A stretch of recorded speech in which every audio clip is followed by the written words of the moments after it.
Welcome you all to the digital platform of BHIS Council Chronicles. Labong High International School has always been innovative with respect to its extracurricular activities. BHIS Chronicles time and again has been making lovely endeavors to open the area of widespread knowledge throughout the vast spectrum of speakers from different fields. BHIS Student Council takes the initiative with an enterprising and informative session with Ms. Ayan Rali Datta. She is a former journalist with 11 plus experience. She is now an eminent home chef in the Ayandrili and is fond of reading about the food of history, traveling to explore different cuisine and more. With her years of practical food knowledge and hands-on cooking experience, Ms. Ayan Rali is currently teaching in NIFT, spreading her culinary knowledge along with keeping up her zest for travel and food alive. Her work has been also published in Times of India, Times Food, Food Talk, The Hindu, Mail Today, and HuffPost India. Not wasting much time, let's ask our guest speakers to talk on this topic, which will lead us to give approbation for her magnificent work. We would like to welcome our guest speaker for the day, Ms. Ayandrali Datta, who will throw light on how to be a responsible eater in this time of pandemic.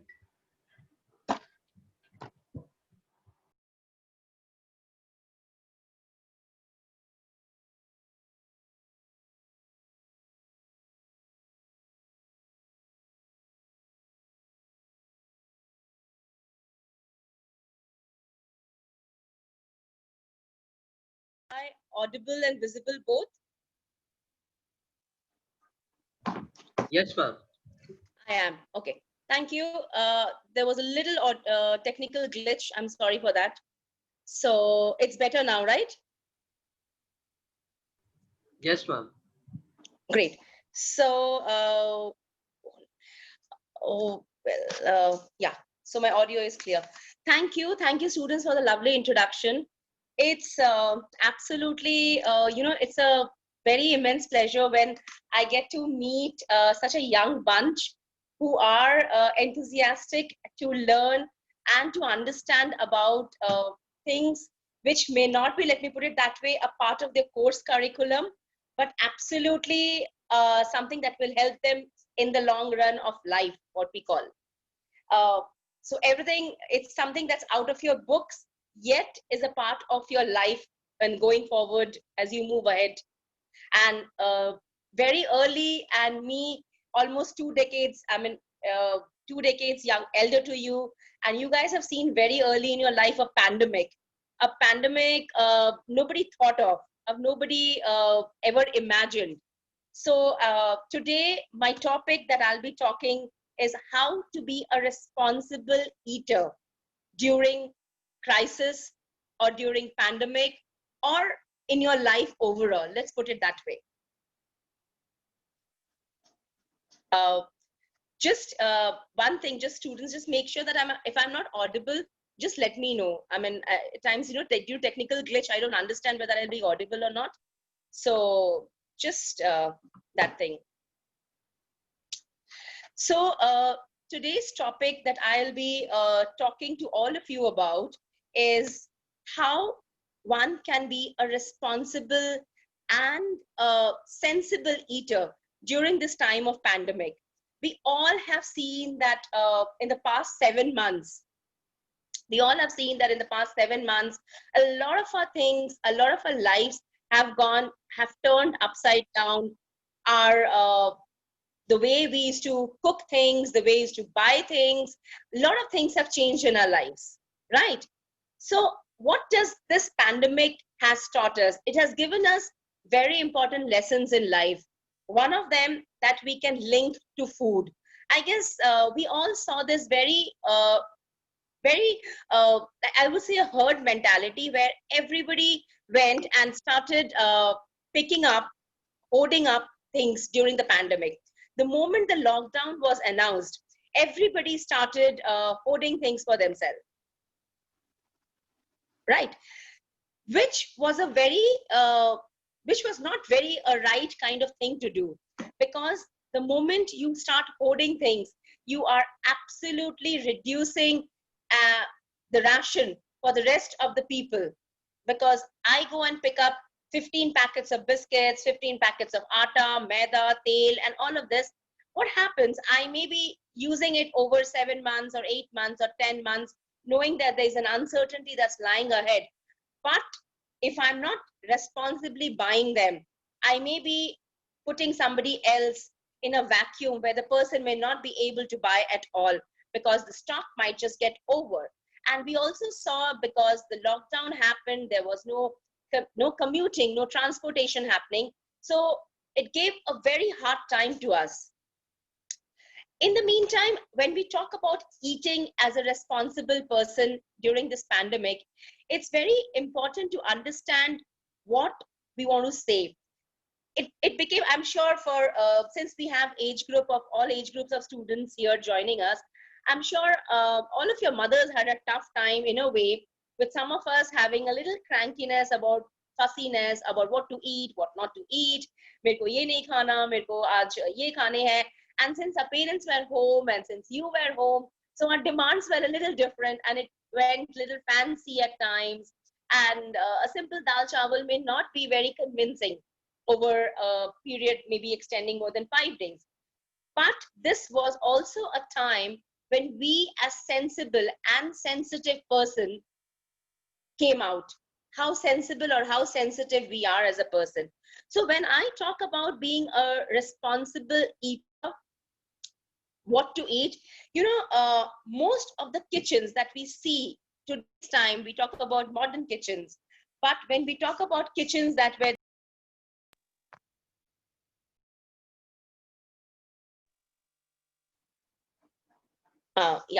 so most of the kitchens that were there earlier, they were always a no wastage kitchen.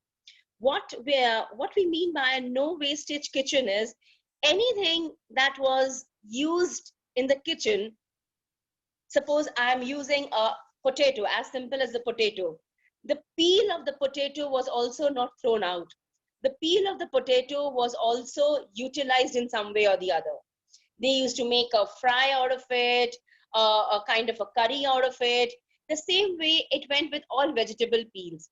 So that was, in a way, our ancestors, what I would say, made sure that none of the kitchen waste per se actually goes out as a waste. We used to eat a lot of seeds, which was also a very interesting way to eat something and not throw away things like your jackfruit seed, your bitter gourd or karela seeds. Jackfruit is kathal, and your bitter gourd seeds, and any kind of seeds, any vegetable that has a seed, you don't throw it out. You used to eat it in different forms. Nowadays, what happened? We go to a fancy market, we go to a supermarket, we go to a fancy shop, we go to and we pick up a flax seed, a sunflower seed. Morning, we want 1 spoon of it as a breakfast, and this and that. But trust me, if we absolutely look back into our kitchen is a storehouse of everything we call it a superfood. So when we talk about being a responsible eater or a sensible eater, we absolutely don't need to go out to buy shopping. We absolutely don't need to go out for shopping. We have everything in our kitchen. And anything and everything that our moms so-called discard these days, there are ways that can be used back. Because let's understand, in India, we live in a country which sees extreme weather conditions. And when we see an extreme weather conditions, the food habits are also nurtured that way. And we have learned how to preserve and use the things for long run. So now I guess we can start with the Q&A, right? I'm like, is that, do we need a more introduction to the topic? Can we start with the Q&A? I'm good with it, whatever you say. Ma'am, we could start with the Q&A. Great, I'm there. Thank you, ma'am, for the engrossing introduction. We would request that you resolve a certain queries. What is the secret to be a good cook? Sorry? What is the secret to be a good cook? What is the secret to be a good cook? First secret is you should enjoy your food. If you enjoy what's there on your plate, like every time I go to the kitchen to cook, I absolutely know I'm going to, or every time a food is served to me on a plate, I enjoy that food. If I enjoy what is served to me, I will enjoy when I enter the kitchen. But yes, for those who are a little reluctant to enter the kitchen, let's have some quick basic tips. Why can't, why can't we have a fun session with our parents? When they are in the kitchen, we can have a fun session with them, and we can just tell them, the moms can engage us. Suppose they can tell us, oh, you chop the vegetables, or you grind the masala, or maybe when it is baking, you can say, okay, why don't you just whip the cream and do these things. So if it's an effort where you're engaging with your parents, it absolutely becomes great. Secondly, yes, secondly, what happens always, secondly, just make sure, prepare, have an idea in mind what you want to cook. At times, if you're new to the kitchen and you just enter randomly, it gets difficult for you to understand what to cook and how to cook. Have your, see, everybody has a different palate, everybody has a different taste. So just understand what is your mood today. Aaj tikha khana hai, you have to have something meeta today. You want to eat something that's maybe a nice, some days, in winters we crave for something that's nice and soupy, just a bowl kind of a thing, maybe a Maggie kind of a thing. So you need to understand what you want to eat. Okay, there are a lot of students also sleeping, and so there are students who are sleeping and watching. Fine, that's okay. Am I audible? Yes, ma'am. Okay, my just battery went. I'm sorry. So we need to understand what we want to eat. Firstly, second, helping our parents is a great motivation, or is a great interesting way where we will be involving ourselves in something. And start with something that's basic, as simple as making a sandwich. You don't need to create a big biryani or a rocket science out of in the kitchen. And kitchen is not a complicated place. It's very simple. With few ingredients, you can create magic. Just know your inclination. Some people may be interested in baking. Just do that. Some may be interested in just doing maybe salads. Create your own salads. Give your twist and turn. It'll all come out for you like that. Yes. Ma'am, the next question. Ma'am, how did you develop interest in cooking, and have heard that you have traveled far and wide to taste different types of cuisine? Okay, how did I develop? So, okay, like I mentioned you in the first point, my last answer, like you need to love food. And I don't call myself a foodie at all, because that's the word which has been used by across the so-called generations, which is evolving now or coming out to enjoy the food. I'm not a foodie, but I enjoy my flavors. I enjoy my palate. I enjoy what's there. And you know what? So I stay in Delhi, and I came to Delhi almost more than a decade back for my studies. And we all have this whole nostalgia feel where we miss the thing called ghar ka khana or ghar ka flavors. And every place has some flavor or the other, which is very unique. So coming here, there was some taste or flavors that I was terribly missing, and there were days nothing could compensate. Nothing, matlab, there was nothing on the restaurant menu also that could compensate that craving that I had. So then, what do? You slowly call up your mom, and those days I'm talking about when you didn't have a video call facility on a mobile, which is very recent. Oh, I mean, talking about your generation then. So you call up your mom and said, ma'am, mom, used to cook that dish. Can you tell me what did you use in those dish, and give me those quickly. Maybe you can just write it to me. How do you do it? So then she used to help me out with that. So 1, 2, 3, and I started cooking. I started experimenting. If mom added something, I said, okay, this she has added. Why don't I add something else, and I see how it comes out to be. And slowly I felt they were pretty edible. And then I started calling my friends. Let's just say they were my uh, my my guinea pigs, I would name them as. Okay, no offense, but they were like, okay, I have cooked this. Why don't you come home? Let's all have a meal together. That's absolutely. So they started liking, okay, this tastes different, this tastes nice, and everybody started enjoying it. And that's when I started slowly getting my confidence that I decently cook well, where if I call 5 people home, they will enjoy a meal. And that is when a friend of mine approached me saying, why don't you host people at home and do pop-ups? And because of, I guess, her push, and she wanted me to do it, I could start up with doing pop-ups primarily around Bengali and Odia cuisine. And one thing I was very sure of is I'm not going to deviate myself into variety of cuisine, rather keeping my focus very centralized. So my roots, I'm a Bengali by birth, so I will absolutely have that taste, or I'll have a hold on that flavors very strong. And I'm born and brought up in Odisha. So I've eaten that also, which I've grown up with. So also, I didn't want to mix up flavors that I was not confident about. So I was playing on my table with taste and flavors which I have known and which were very comfortable to me. And yes, as talking about travel and food that I do, so one thing for sure, which I would tell every one of us who travel in today's time, whenever you're traveling, please make sure that you're eating that's the local flavors of the place. A simple example, if one of you happens to travel to a Himachal somewhere or sometime and sit in a cafe there, try having avoid having a pizza or a pasta there.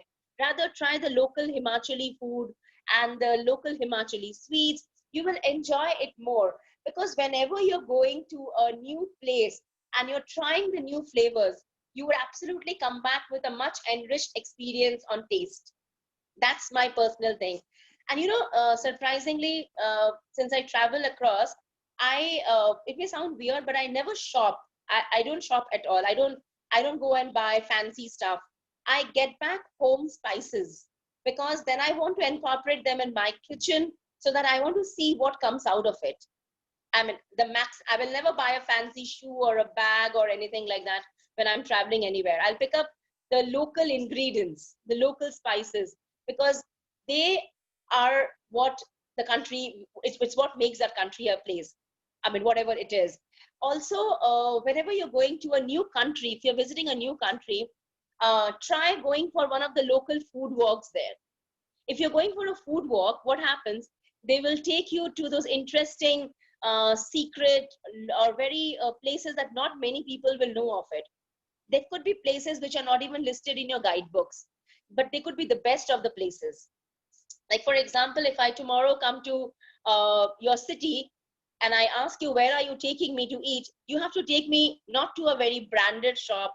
You have to take me to a local chaatwala, or to a local mithai wala, or to maybe an auntie who makes something very special dishes. So that is where the taste of that place lies mainly, because they have been holding the culture and taste of the place for years. And that's kind of beautiful in a way. If you're not eating what belongs to that place, you have not really experienced the place. So it's just that. It's like coffee. You get coffee everywhere, but every country has a different way to prepare their coffee. Go and have it. Just just one coffee every time. I mean, you go to Greek, have a Greek coffee. You go to Italy, go to have a different coffee there. The same cappuccino must be done in different ways. The way they do their shots, coffee shots and all. So just experience them. They are going to make you enriching a lot. Ma'am, I too am a Bengali by birth, and we can be very lavish in eating. Ma'am, Absolutely. We can be very lavish. ma'am, can you help how to determine what type of food can be good for our health? Okay. See, this is very tricky a question, because every body type is different. Every body requirement is different. But only thing that is possibly I can make it easy to say, whenever you're eating, make sure you're eating a holistic meal with your proteins and nutrients and fats are very good for health. Never think fat is bad, but the right kind of fat. what kind of fat you're having is where. Problem is not with fried food. The problem lies when you're having, suppose there's a fried food in the street and I'm having it after 2 hours of the person has fried it. That is the problem. When it's kept for a couple of hours. If my mom is making pakoras garma garam at home and I'm having them, they're like fresh and they're absolutely great. And we need to also understand when something is deep fried, it really doesn't become unhealthy, quote unquote, according to the or to the usual norm that we hold for ourselves. It all depends how you're eating, what you're eating, and in what quantity you're eating. For example, we all say burgers is not good for health. Burger is fast food. Burger is not good, right? We have that thing like burger acha nahi hai. Burger kyun khana? But the same burger, if we are making with a ragi bread, and I'm putting nice green vegetables, and I'm not using a mayo, but I'm having a very simple mustard sauce or a very simple dressing on it, maybe a lemon olive dressing, not too much of sauces or not too much of preserved things from the market. It's a healthy thing to eat. So how you prepare, what you prepare, and what your body type is, it all depends. Like, it's absolutely fine to have a handful of nuts every morning. Mix your nuts, have anything and everything possible. Maybe your walnuts, your peanuts, your cashews, your sunflower seeds, your chias. You have seeds and nuts together. Have in the morning. If you are not very comfortable or if you're lactose intolerant, don't have milk. Nobody will force you, but substitute with something else that will help you in getting the protein for yourself. So it all depends on what your body requirement is, and have a balanced diet. I guess that's what our science always says. Balanced diet. A balanced diet is very important. So that's it, I guess. Ma'am, Yes. what are the right feeding habits we should incorporate during stressful times like COVID or during our tests or exams? Okay, so whenever, so suppose you have an exam the next morning, let's just say tomorrow morning, if I have an exam, I will have a light dinner. I will not have a very rich dinner, which might, you know what happens, or too much of sweets at night. If I'm having too much of sweets at night, at times the sugar rush might disrupt my body functioning at night. So again, depending on your body type, just see what works right for you. And the most important thing, what to eat or drink during stressful time is hydrate yourself, have ample water. Trust me, when you're having ample water, half of your body toxins that are not good for you gets washed out. So it's very important that you have a great amount, hydrate your body from time to time. Just keep a water bottle next to you, wake up every morning. The first thing that I personally do is nothing fancy with a hot water or lemon or your honey. I just have a bottle of water, like a half a liter bottle of water I'll have first, normal water, plain. I'll take it a little slow. I'll just take 20 minutes to have that water or 15 minutes. Just have a proper bottle of water for your body to start functioning. And during stressful time, just make sure that your food doesn't have too much of carbs. Reduce it a little less, not totally diminish it, but reduce it a little less, like maybe a rice, maybe reduce the quantity of rice, or maybe the roti or the parathas that you're having, but don't stop having them. Absolutely have them. They're good. Also, you can reduce the intake of maida. Maida kinds of kills a lot of body functioning and everything. Rather, in that place, you can have a multigrain atta, or you can have a whole wheat kind of a bread or whatever. So that helps a lot.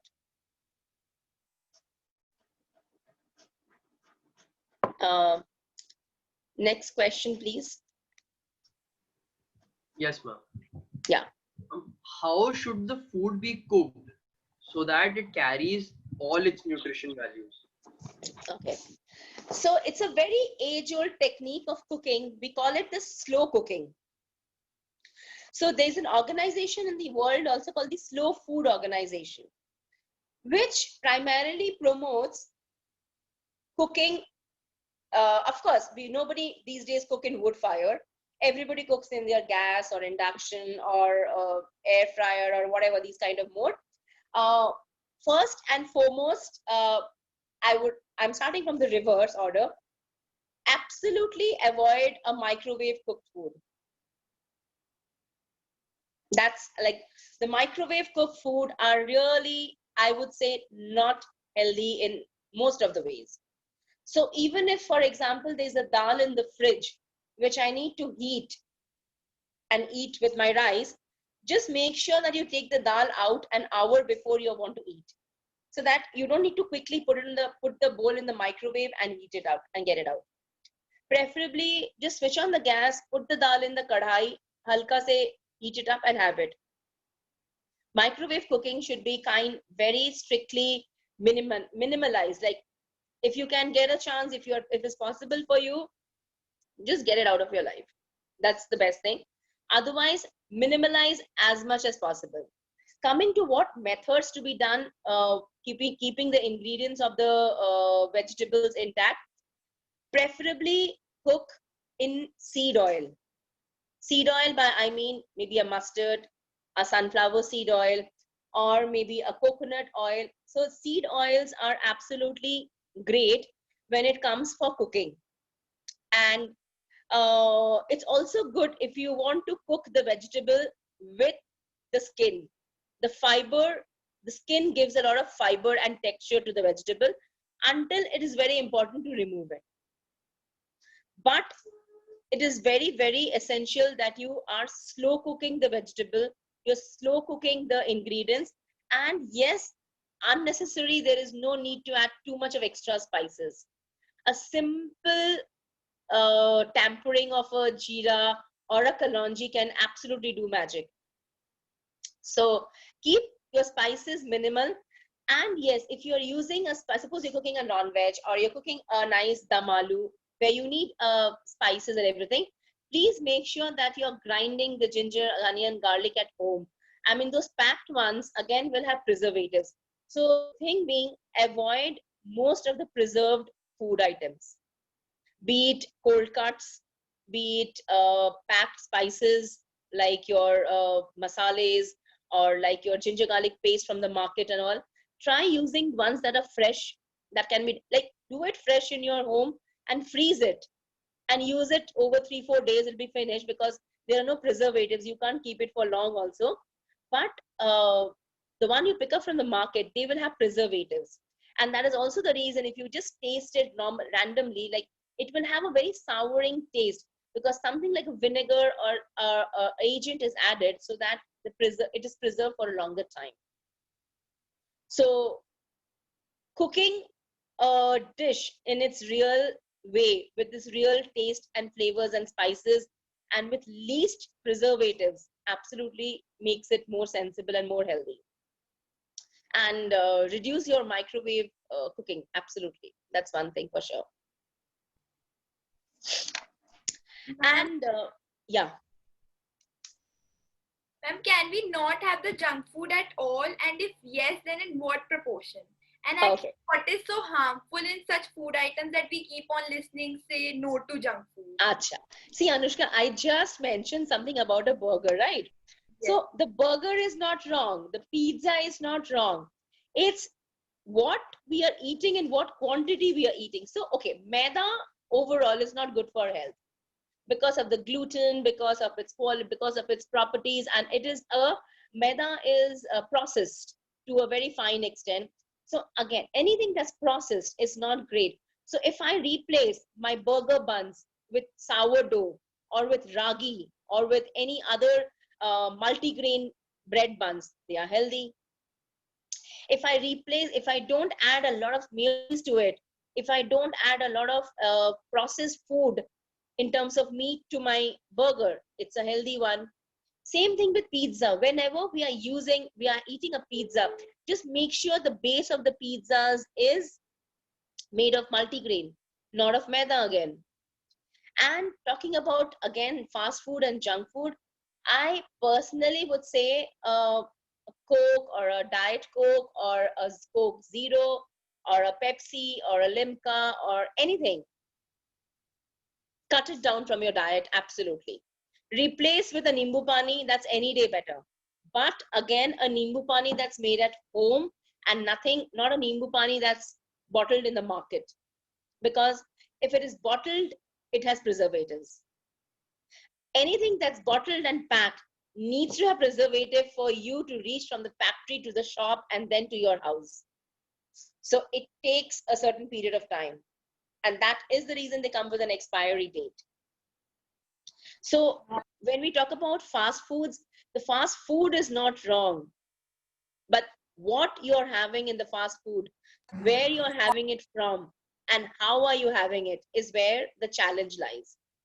Like you need to pick up things you're having. Even if you're having pakoras, make sure that you're picking it up from a hygienic place, not from a very random place anywhere. You have to also be very careful with hygiene factors.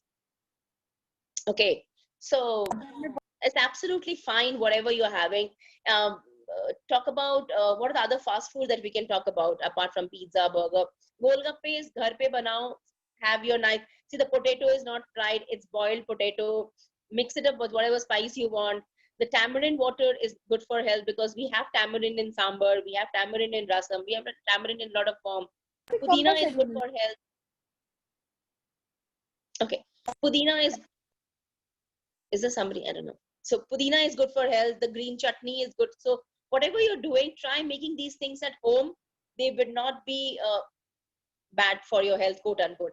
And you know, over the in this whole lockdown period, one thing for sure, like I personally have stretched my boundaries in doing. Like I have a very sloppy fingers when it comes to baking. I am not great with baking, but give me to cook, I can do. I mean, I cook the strong. But this lockdown has actually taught me how you can, I mean, get me confidence even to bake and have my own bread and have it with my like butter toast or whatever. So if you're doing it at home, if you may not get success in the first go, you will literally will burn up the bread maybe, but you will learn at the end of, and even after second attempt you will come up with a great fluffy bread. So do it yourself. Do a multigrain breads with a lot of vegetables, and put whatever you want. Put your focaccia in the focaccia, put tomatoes, put basil, put whatever, and you'll come out with a great bread. So fast food is not really, but what you're having in the fast food, like if I load it up with a mayo, that's not good for health. If I'm having glasses of Coke or Pepsi, that's not great for health because the sugar content is great in those. And absolutely reduce the intake of processed food. That's very important. And preferably eat something that's freshly made right in front of you. So that's always great. Thank you, ma'am. Now we would like to ask the audience to ask their questions in chat. And you know, one more thing I would like to add, Dave, to it is, you know, over the past few years, we have forgotten one very important criteria. India as a country is we celebrate harvest festivals, right? We have Baisakhi, we have other harvest festivals in our country. And when we say harvest festivals, which also means that we have harvest twice a year. We have the winter crop and we have the summer crop. But we have somehow over the years forgotten what are these crops and when they need to be eaten. For example, if we see around January, we have this festival called Shankranti, where the paddy is harvested. Because it is Shankranti, and also the best part is during this time, each state, all the paddy growing state actually celebrates the festival in their own way. Some will celebrate with by the cutting the crops. Some will celebrate with doing having their own what we call like this is very simple thing called pithe that is being made, which is made of rice. So they will make varieties of pithe at home. They will make the savory version. They will make the sweet version. So everybody will cook according to their way and celebrate the festival. And That's the winter, because it's in January, that's a winter crop. And then you again have a summer crop festival. That's Onam, you have a harvest festival again. We had like few months back, we had Onam. So what I'm trying to say here is it's very important to understand what's grown in season, which season what is grown. We all know, for example, in peak of April, May, June, if we go to the market, we will get a cauliflower, right?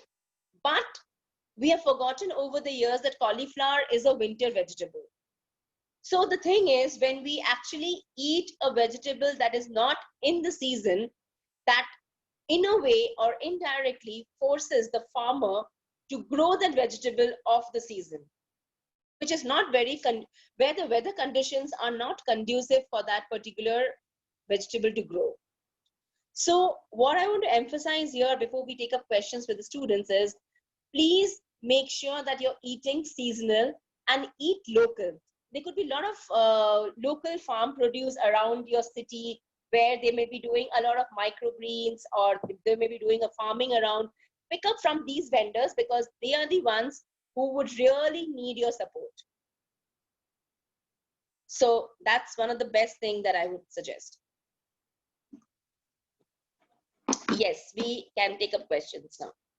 Ma'am, Krishnans is asking that is fast food wrong or right?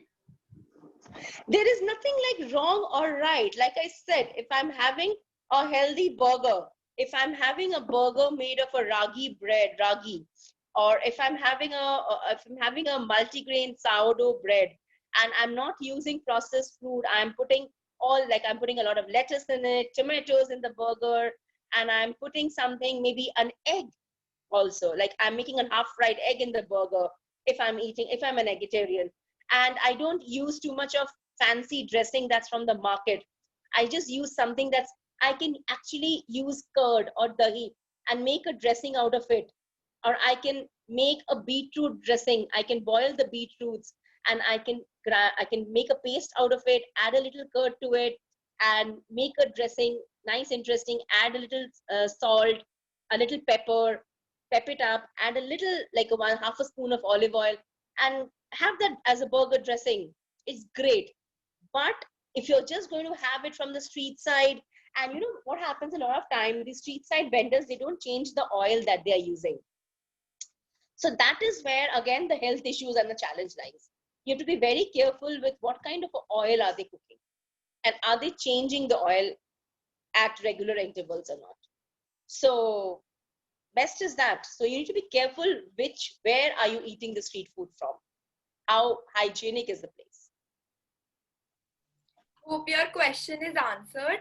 Ma'am, Samrit is asking if all the junk foods are baked. Sorry? Ma'am, that if all the junk foods are baked. Are what? Baked. Baked? No, not at all. All junk foods are not baked. Baked as in B-A-K-E-D, right? Yes, no, I mean, Golgappa is not baked. Right. So all junk foods are not baked. It could be like, yeah, it could be baked or non-baked. I mean, baked junk food. I mean, for example, I would not call cake a junk food, but I can have I can have a cake of atta cake and not a maida cake and make it a healthy one. So it all depends that in place of butter, I can replace it with something else and use it if I'm not using good butter. Ma'am, another student has asked a question that could we go to KFC once in a while and eat hot wings during these times? Yes, you can. Please go to KFC once a while. Don't make that once a while regular, but I'm sure if you tell your mom, she will make great KFC wings at home. They are super easy to make. So get the right kind of chicken legs or whatever wings you want, and just get your mom making it. And actually, why don't you join your mom in the kitchen and do it with her? You will enjoy the whole process.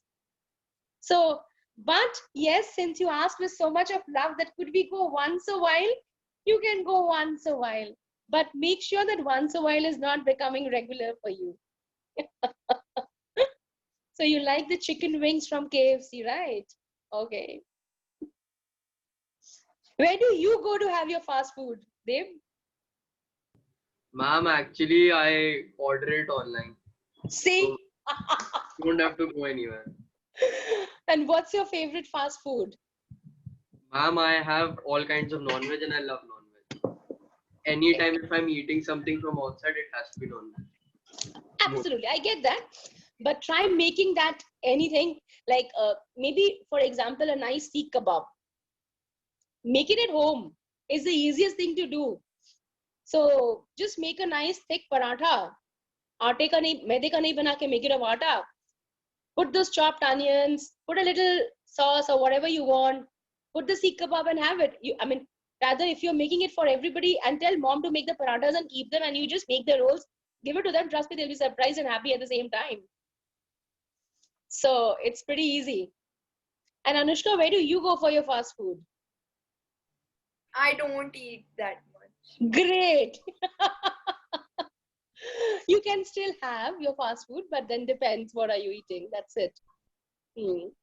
Otherwise, make the hummus at home, make your quick pita and have it. I mean, a hummus pita is a great, great as a starter, and just you can munch through the day, and hummus is good for health overall. So that way. Yes. Do we have more questions? No, ma'am, I can't see any. Okay. Do we have more questions from you? I was given the questions. Let me just quickly look. Secret of good morning. Yeah.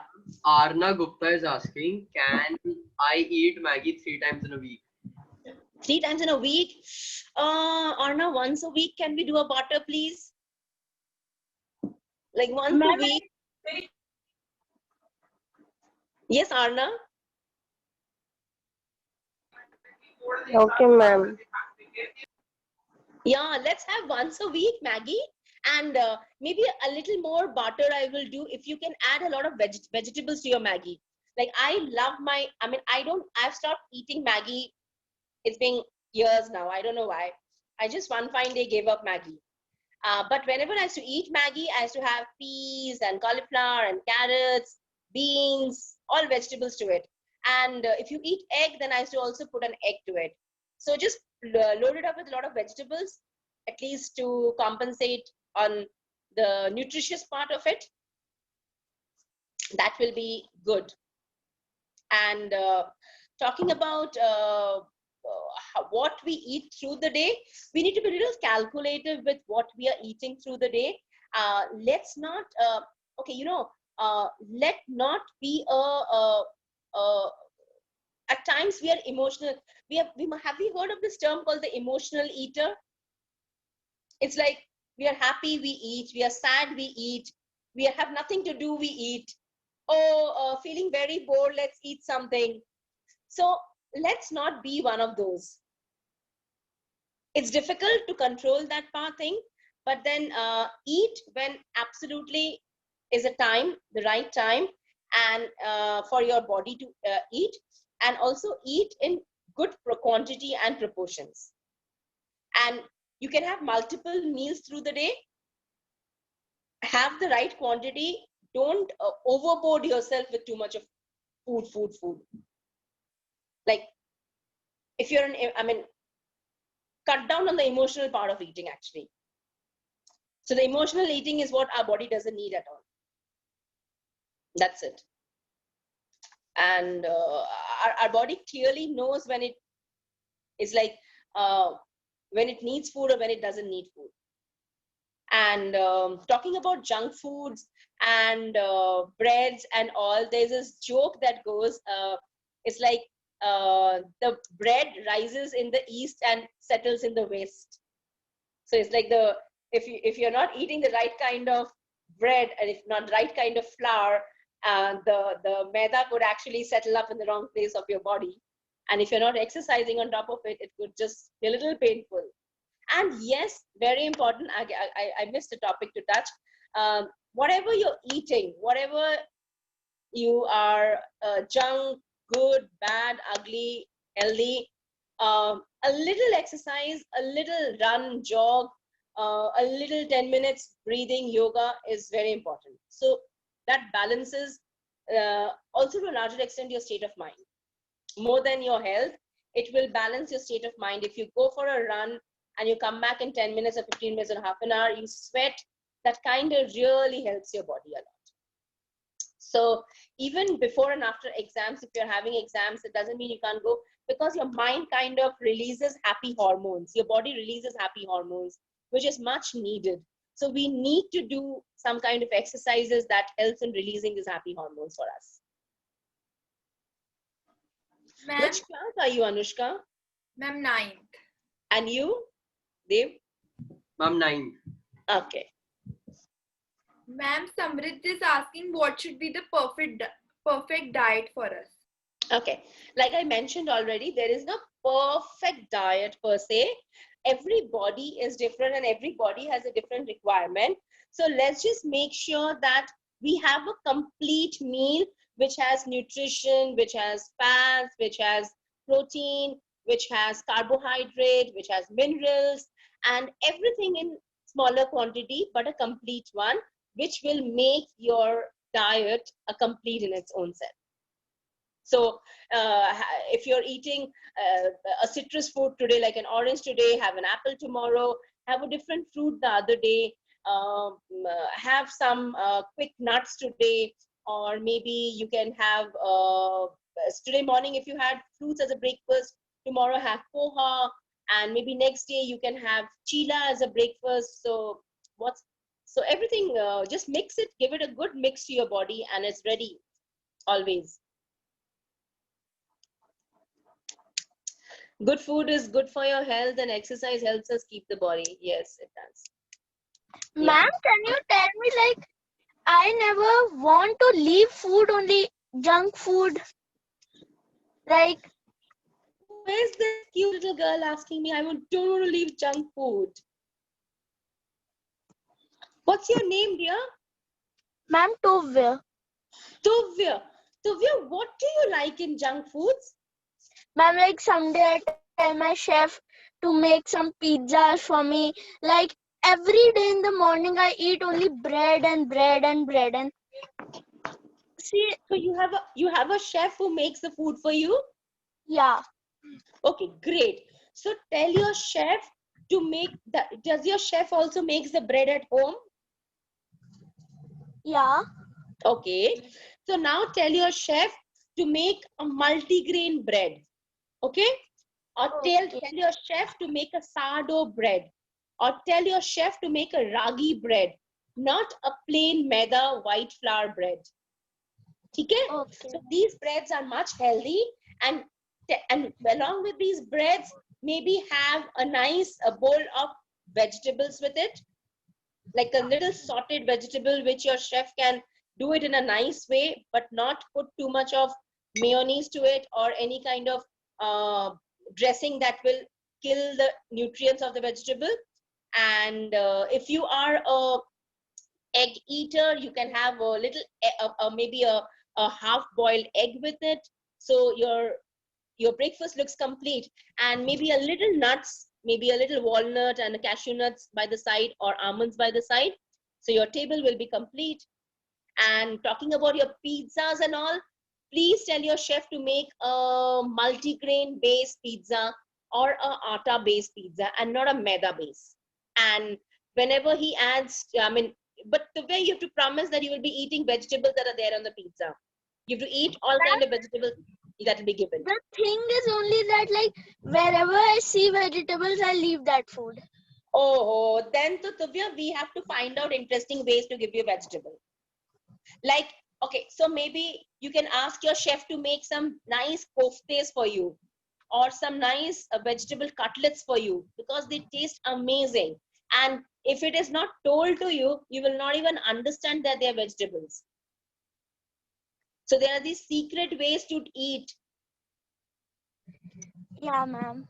Yes. Try So my your best. chef needs to find out those interesting secret ways where Tuvya could be fed not of vegetables. You like momos, Tuvya? No, ma'am, I don't eat momos. You don't eat momos? Oh, okay, fine. Okay. So, Ma'am, but try eating the vegetable ones. Maybe start with what you like, except potatoes. I mean, don't start with the potato. I'm sure we all like potatoes. So start eating with something that we like, maybe a carrot, a bean. Thoda thoda karke, if we start, we will learn how to eat more bigger vegetables. I also didn't like vegetable when I was young, like you. But then slowly, I started eating, and I kind of enjoy my vegetables today. Okay, ma'am. ma'am, Thank you. Yes. I would like to ask a question. Yes. Which food do you like cooking and which food do you like eating? Oh my God. Okay, I don't know. I'm sorry. I don't want to touch wrong chords for people, but I'm a very huge non-vegetarian eater. And for me, the best comfort meal is a fish and rice. I can just survive on fish and rice for the rest of my life, I guess. And that's it. I mean, also when I buy rice, so I have started buying rice which are not very finely polished, because the more finer basmati and all, I don't buy those rice. I have to buy rice which has fiber, because the more finer the rice is polished, actually the quality of the rice is gone. I mean, the purpose of the rice is defeated. So, and one quick thing, like when I make my fish, I absolutely make sure that I add a lot of veggies to it. So it's substituting for, I don't need to make a vegetable separately. It's substituting for the vegetable that I should have cooked separately. So in my curry, I will put in the fish, I'll put aubergine, I'll put cauliflower, I'll put potatoes, I'll put parval, whatever possible is there. So that becomes a nice enriching, like we call it jhol. It becomes like that. So it's a very interesting way to eat. Yeah, and try buying non-polished rice, because they're good for your health. And rice that has starch content which is high, that's again a very good sign the rice is good. Because these days what happened, the moment you separate the water from the rice once it's cooked, you barely get starch, which means they are so polished the rice doesn't even have any starch left in it. So try buying there are these local farms which grows rice other than those packed ones. So they might really help a lot. Yes, Yes, ma'am. that's it. Thank you, ma'am, for the stimulating session, which was indeed a revelation. I'm sure everyone must have been amazed to know more about. Our heartfelt gratitude to our founder and CEO, Mrs. Preeti Agarwal, for initiating such talks, which kindles in us the curiosity and deepens our knowledge. We convey our gratitude to our speaker, Ms. Oyandrali Datta, for the dynamic talk and wonderful correlation with food.